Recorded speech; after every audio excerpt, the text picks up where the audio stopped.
Alors les happy hours, c'est un excellent moment de consommation de la journée qu'il faut absolument développer dans la restauration, alors surtout dans les cafés, bars, brasseries. Happy hour, ça veut dire un peu les heures heureuses, c'est aussi l'heure de l'apéro. Bref, ce sont des moments de convivialité qui sont un sas entre la vie professionnelle et la vie privée. C'est-à-dire qu'avant de rentrer à la maison, on va se boire un verre à 2, à 3, à plusieurs, etc. Ce sont des boissons plutôt alcoolisées, couplées avec du solide. Je pense à des planches de charcuterie, de fromage, etc., de grignotage, ce qui en fait un moment, en fin de compte, de consommation alimentaire où les gens, généralement, ne dîneront pas après en rentrant à la maison. Donc, c'est pas un dîner, c'est pas non plus juste un apéro, c'est un apéro dînatoire. Et le fait de le transformer en happy hour avec un côté un peu promotionnel, un côté un peu convivial de partage, etc., c'est assez intéressant pour le consommateur.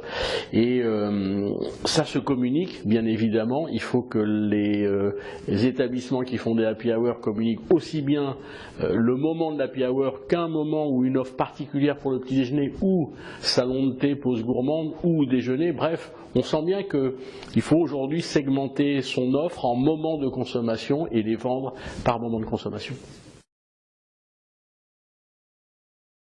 Le bon créneau horaire le plus large possible, c'est du 17h-20h, mais il peut varier aussi selon les villes, les agglomérations, les tailles de villes.